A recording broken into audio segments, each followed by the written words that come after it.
To my parents, my brother is the successful one, while years of my hard work were just desperate attempts. When he almost destroyed the family business, it was me that they called for help. I'm 28 years old, and I'm the other son. Not the golden one, not the one who made the varsity team, not the one who got the loud applause at his graduation, and definitely not the one who had mom's framed baby photo on the fireplace mantle. That honor has always belonged to my older brother Aaron, the successful one. The one who could do no wrong even when he very much did. Growing up, I always had this sense that I was living in Aaron's shadow, like I was just some background character in his perfectly lit spotlight. If Aaron scored a B+, my parents would cheer like he'd won an Olympic gold medal. If I got an A, well, that's what we expect from you, Shane. There was always this underlying tone, this quiet shrug that seemed to say, "You're not Aaron, but I guess you'll do." I can't tell you how many times I heard some version of, "Well, Aaron just has that spark," as if I was some dull utility light flickering in the basement. It wasn't that I hated him, not at first. Aaron was charming. Confident, loud in a way that made people lean in, not recoil. Teachers loved him. Coaches worshipped him. Even my childhood friends would kind of gravitate toward him when he was around. And to be fair, he wasn't cruel to me when we were kids. He just didn't notice me. Like I was a hallway lamp that he passed every day and never thought about. The shift started somewhere around middle school. Aaron hit a growth spurt. He got tall, athletic, and unbearably smug. And that's when the comparisons started getting louder. He became a local football star, small-town legend type stuff. And suddenly, our entire dinner table revolved around his stats, his scouts, his dreams. Meanwhile, I was quietly teaching myself how to code on a used laptop and getting straight A's with barely a nod from anyone. I still remember the night I showed Mom a little app one built from scratch. She blinked at the screen and said, "That's nice, honey." "Hey, Aaron, did coach finally start you as quarterback this week?" At first, I tried harder. I thought if I kept winning awards, getting scholarships, maybe they'd see me, really see me. But the more I tried, the more invisible I felt. I didn't even get a proper send-off when I moved out for college. No packed lunches, no tearful goodbye at the station, just a casual text us when you get there. Aaron had a whole party when he left. Balloons, cake, a slideshow. My parents cried when his car pulled away. For me, silence. But here's the kicker. Aaron didn't even finish college. He got into a decent school on a football scholarship but flunked out sophomore year. Drinking, partying, skipping classes. He moved back home like nothing happened. Mom told everyone it was because he missed his family. Dad said college just wasn't challenging enough for someone like Aaron.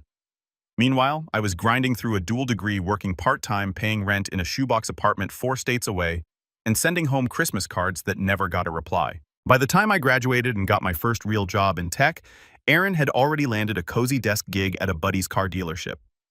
Thanks to one of Dad's golf friends. No experience, no background check, just a wink and a "we trust you, son." They celebrated like he'd won the lottery. I got a junior developer job at a mid-sized firm that would eventually lead me into 6 figures. I mentioned it over dinner during a rare visit home, and Mom just said, "That's nice, honey. So you're still doing the computer thing." Still doing the computer thing. That phrase haunted me for months. It reduced every late-night code sprint, every promotion, every certification to a casual shrug. Still doing the computer thing. I started pulling back after that. I called less. I stopped coming home for random holidays. My visits were reduced to once-a-year Christmas. And even then, I always left feeling smaller. Aaron would show off his new watch, his new lease, his new girlfriend. There were always new girlfriends. Mom would beam at him like he hung the stars. And Dad would sit at the head of the table, nodding in approval, as if Aaron's mediocrity was something sacred. I was polite. I brought gifts. I smiled through gritted teeth. But last year something shifted in me. I got promoted. Not just a small raise or a new title. I got offered a leadership role in a rising AI startup, stock options included. Overnight, my net worth exploded. I didn't tell anyone at first. I kept working, investing, smart, living lean. I didn't need their applause anymore. But I did start thinking about something I hadn't thought of in years. Revenge. Not the dramatic movie kind, but a quiet, controlled kind. The kind that looks like success. The kind that forces people to see what they've ignored. And then I found the house. It wasn't just any house. It was the house, the one my parents had always dreamed of buying when I was a kid. This beautiful 2-story colonial-style place with a wraparound porch and a giant maple tree out front. We used to drive past it on our way to school, and Mom would sigh. If only we could afford something like that. Dad would scoff one day when Aaron makes it to the NFL. Of course, that never happened. They gave up on that dream years ago, but I hadn't. I bought it quietly in cash. No mortgage, no debt, just one signature, and the deed was mine. I fixed it up, made it even better than they remembered. And then I planned my visit for Christmas. I didn't mention a word of it to anyone. Not when I RSVP'd, not when I bought their gifts, not even when I showed up at the front door with a smile and a bag of presents. Aaron was already there, of course, showing off his latest business venture, some pyramid scheme disguised as a crypto startup. Mom and Dad were gushing over him as usual. I was barely through the door when Mom hit me with, "Try not to make any sarcastic comments this year, Shane. We want a peaceful Christmas, right?" I didn't even react. I just smiled and said, "Don't worry. I've got something special planned." And I did, but I wasn't going to rush it. The plan was set in motion, the house was ready, the paperwork was signed. All that was left was the reveal and the fallout. But I didn't expect Aaron's reaction to be that dramatic, and I definitely didn't expect my mom to cry, or for my dad to ask in a cold, quiet voice, "Is this a joke?" That was the moment everything changed. But before we get there, let me tell you what led up to that moment. Because the real story didn't start with a house. It started at the dinner table 2 nights before Christmas when Aaron said something that made my blood run cold. Dinner that night was supposed to be harmless. Just the 5 of us, me, Aaron, Mom, Dad, and Aaron's flavor of the month girlfriend, some girl named Madison with perfect hair and a glazed-over smile.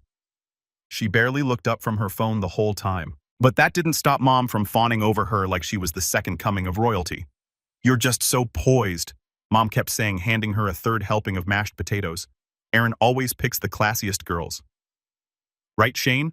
I blinked. I hadn't even spoken yet. I'd barely touched my plate.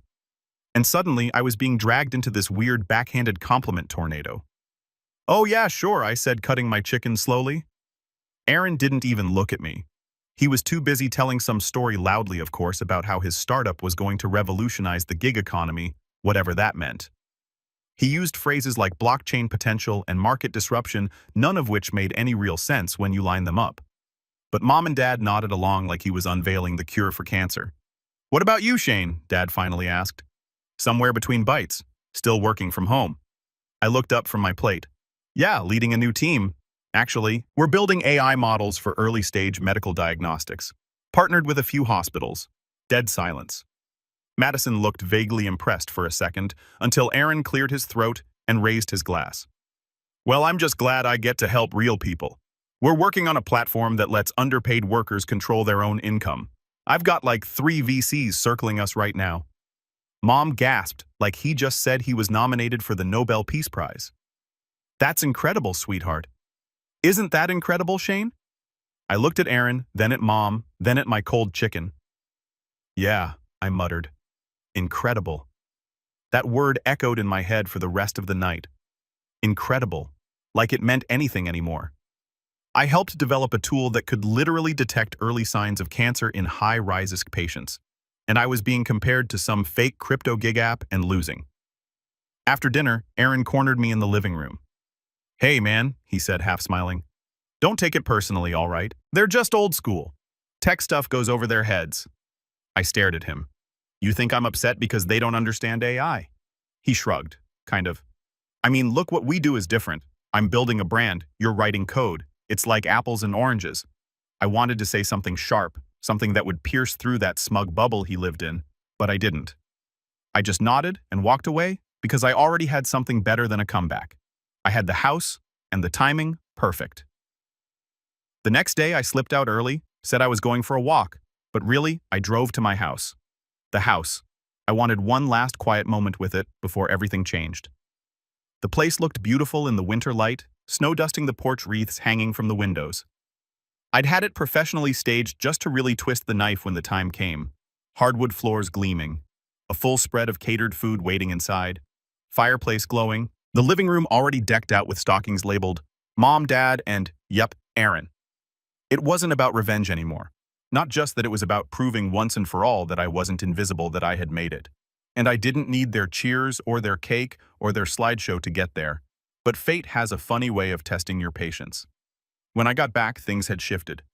Dad was in the garage working on something with Aaron, some project I wasn't invited to. Madison was gone, thankfully, and Mom was in the kitchen pulling trays of cookies from the oven. I offered to help and she waved me off. "Why don't you go relax with your brother?" she said, not even looking up. "You always get so tense around the holidays." That was the moment I felt it. The tipping point. Tense, I asked carefully. She shrugged.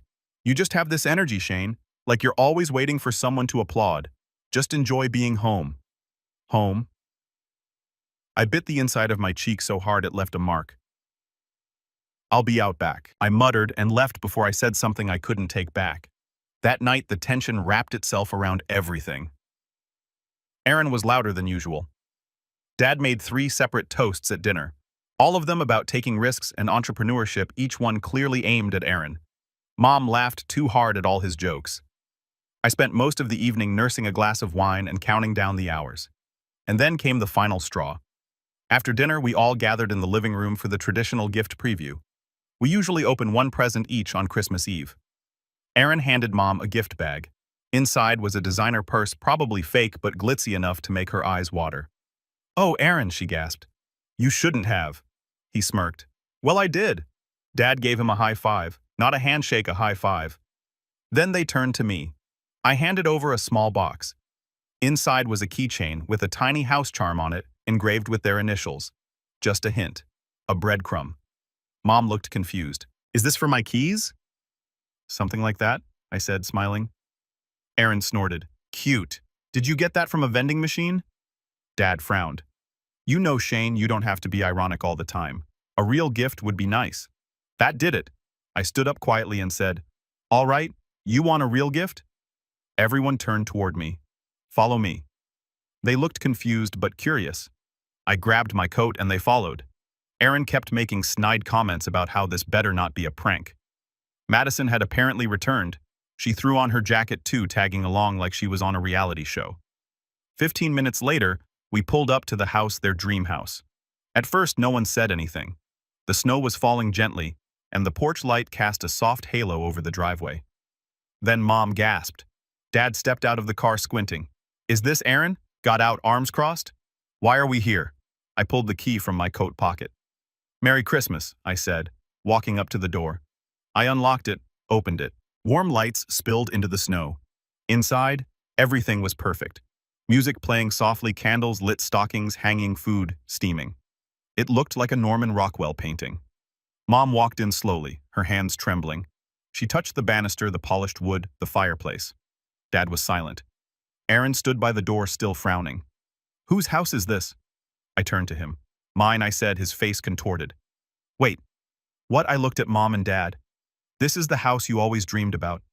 The one we used to drive by when I was a kid." Mom nodded slowly, still dazed. "I bought it." Dead silence. "I bought it. I fixed it up. I decorated it, and I'm giving it to you for Christmas." Mom's eyes welled up. Dad looked stunned, then suspicious. "Wait a minute," he said, "is this some kind of joke?"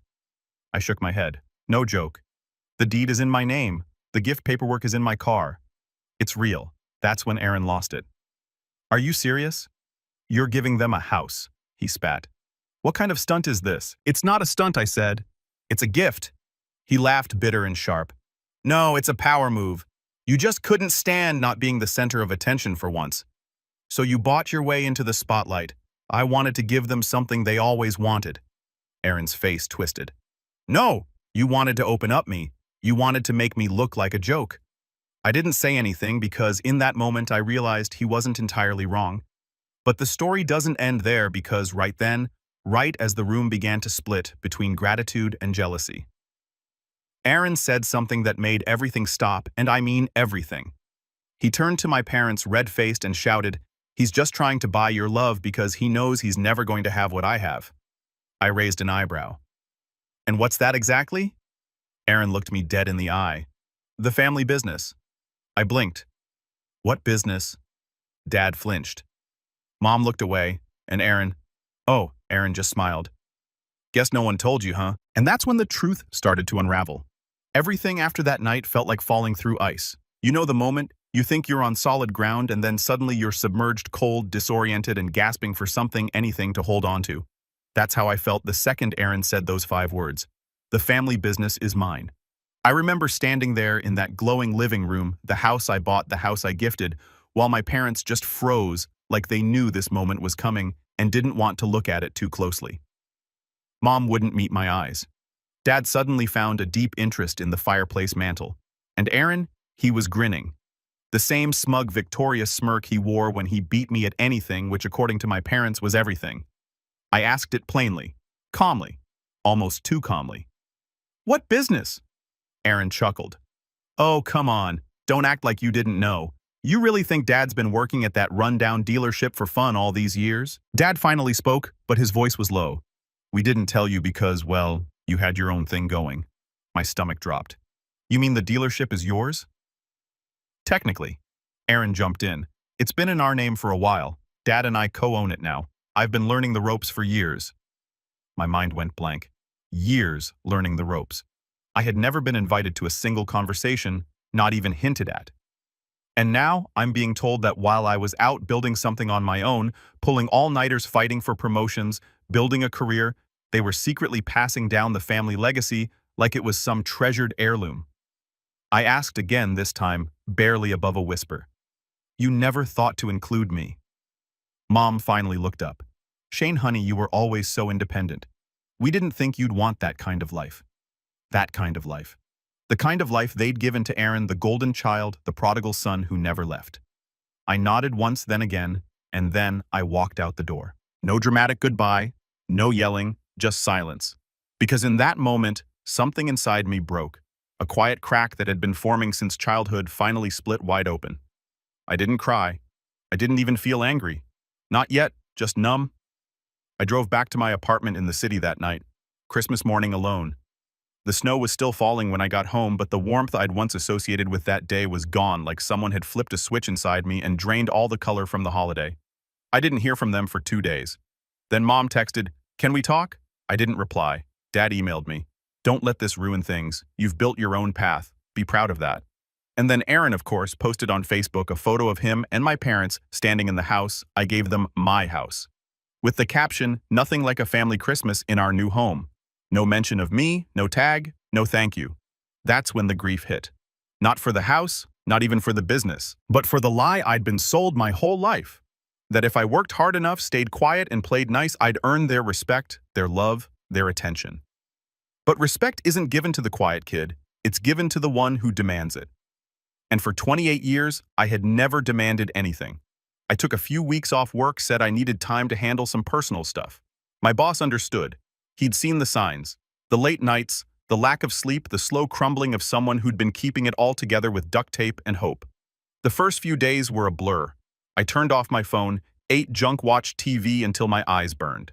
I replayed every Christmas, every birthday, every car ride where Aaron was praised and I was forgotten. I let myself spiral. I let myself feel it. All of it. And then on the fourth night around 2 a.m., I opened my laptop and I started to rebuild. Not out of vengeance, not yet, but because I had to. I looked at the numbers, my savings, my stocks, the early equity from the startup, the projects I'd led. I wasn't just doing the computer thing, I had built a career, a portfolio, a future. And for the first time, I started seeing myself not as the other son, but as a man who had carved out a life without shortcuts, without safety nets. I went back to work the following Monday with a new focus. I stopped waiting for recognition. I stopped shrinking myself in meetings. I pitched bigger ideas, took bolder steps, and people noticed. A month later, I got invited to speak at a tech conference. The topic: underdog innovation building success without the spotlight. Ironic, right? The keynote went viral. I didn't even know until a coworker sent me a link. "Dude," he wrote, "you're everywhere right now." And he was right. Overnight, I started getting DMs from people I hadn't talked to in years. College friends, former bosses, even a recruiter from Google. But the one message I didn't expect: Aaron. He texted me 2 words, "Nice speech." No context, no emotion, just a dry nod from the throne he assumed would always be his. I didn't reply.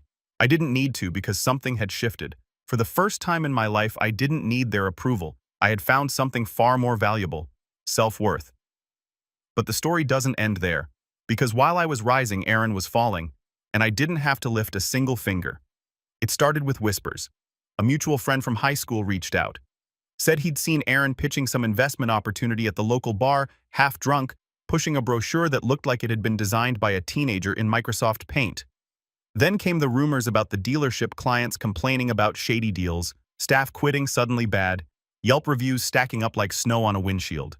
I watched from a distance, didn't gloat, didn't intervene, because I knew deep down that this was always coming. He had been given the keys to the kingdom, but he didn't know how to drive. And my parents, they started calling again. First it was casual, just checking in, then it got more frequent. How's work? Are you dating anyone? And then one evening, Mom asked me if I could come visit for dinner. I said no. And that was new. She didn't know what to say. I didn't explain because I wasn't done yet. I had one more move to make. Not out of spite, but to finally rewrite the story to reclaim the version of me they never bothered to see. And that move, well, that's where things get interesting. I didn't know it right away, but everything had been moving toward this moment. Every slight, every shrug, every time I was told, "You're just the quiet one." It had all been quietly fueling me. But the thing about power, real power, it's not loud. It's not thrown in people's faces. It's quiet, strategic, controlled, and I finally had it. The house had been the beginning. Buying it had shaken the family dynamic just enough to expose every crack.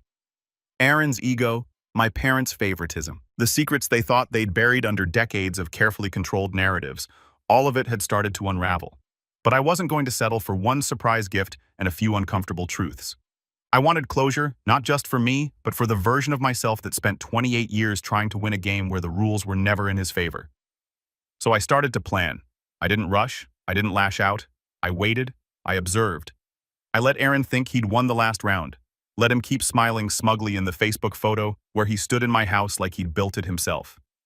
The more I thought about it, the more poetic it became. I hadn't just given them a house, I'd given them a stage, and now it was time to direct the final act. First, I needed to understand what I was really up against.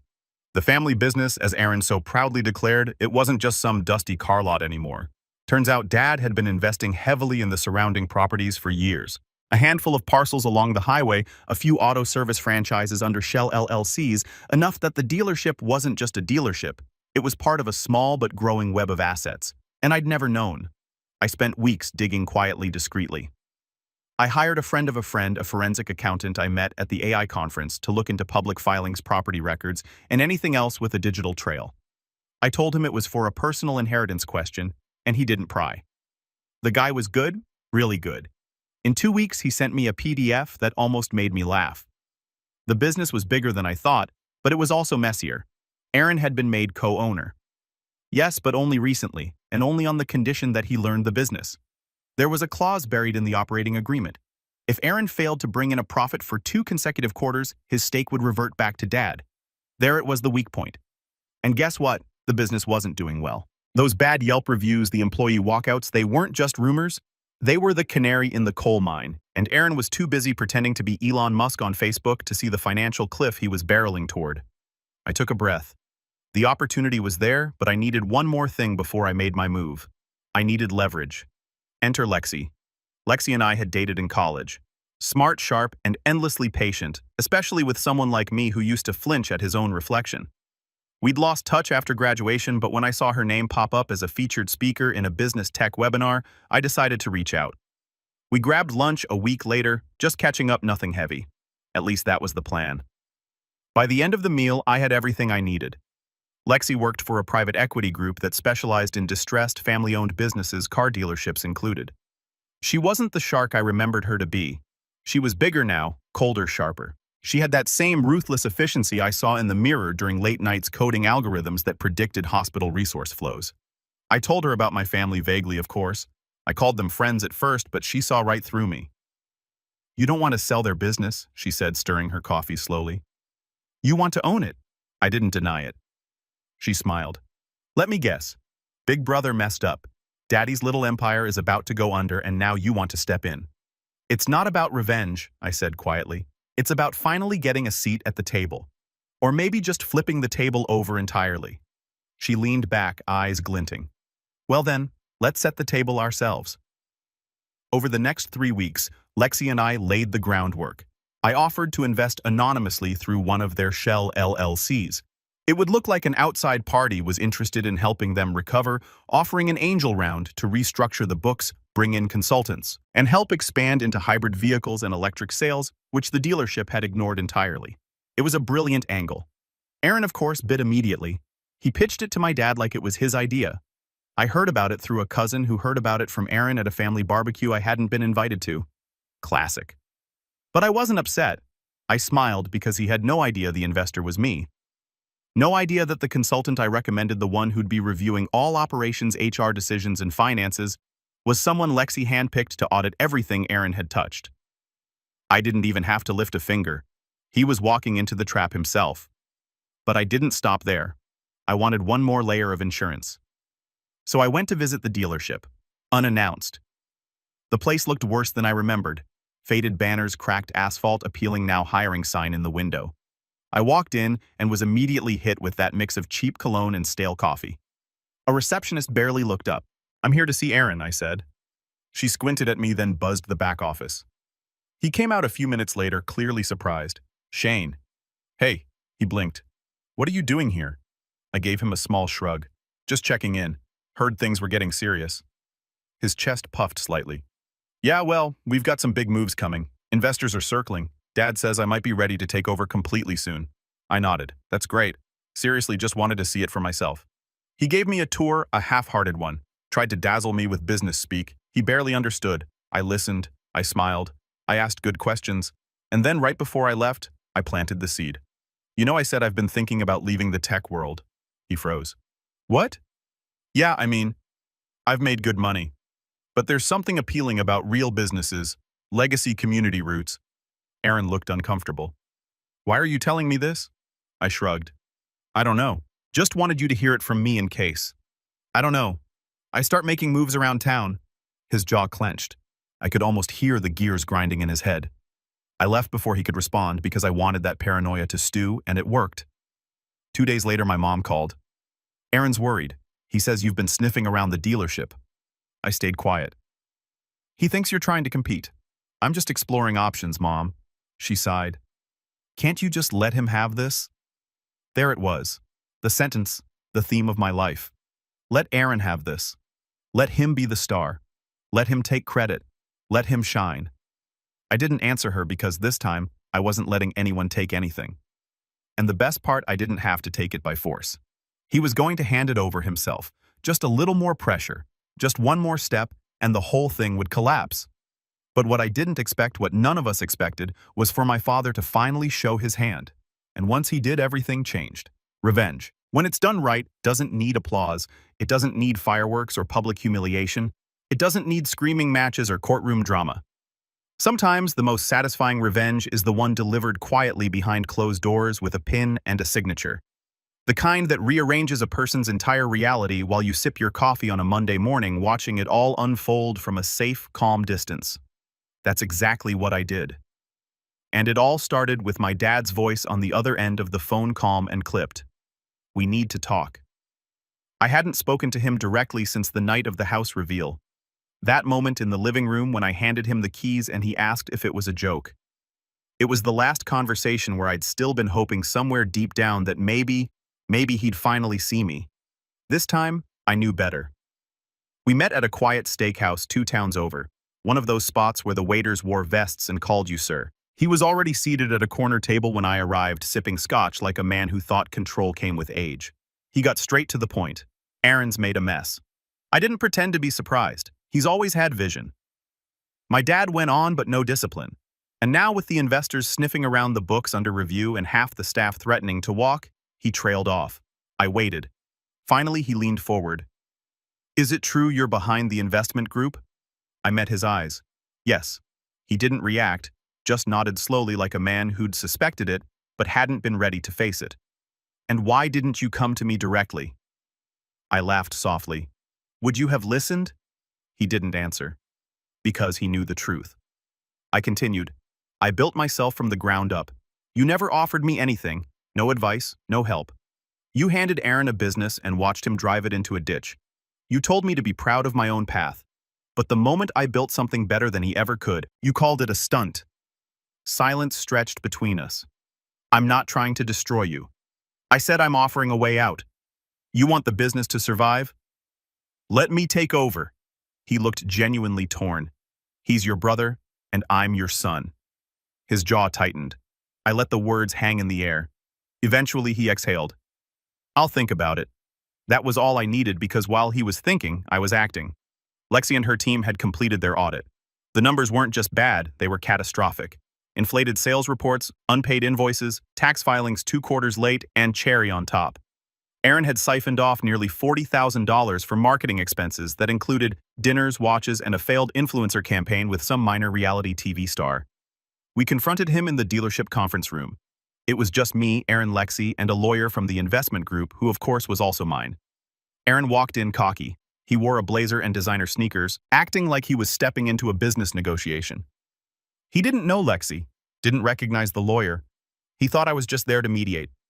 I let him talk for 10 minutes.